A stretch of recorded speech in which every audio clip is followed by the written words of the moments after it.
Eng aqlsiz ayol, nodon ayol bu erkakka aql o'rgatuvchi ayol deb hisoblayman.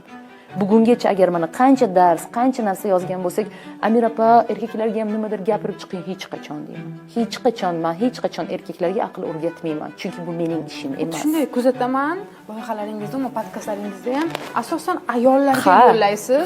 Tavsiyalaringizni ham, maslahatlaringizni ham ayollarga yo'llaysiz. Chunki biz o'zimizni o'zgartirishimiz kerak deb hisoblayman. Biz o'zimizni boy qilishimiz kerak, ya'ni ichki dunyomizni boy qilishimiz kerak. Biz o'zimizni dunyo qarashimizni, fikrimizni o'zgartirsak agar, atrof o'zgaradi. Oilada dono ayol biladiki, donoligini, aqlini erkakdan bir pog'ona past bo'lish uchun ishlatadi.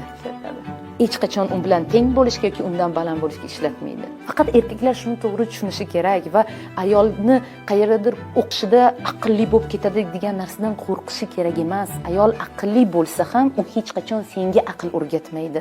Ya'ni erkakka aql o'rgatmaydi.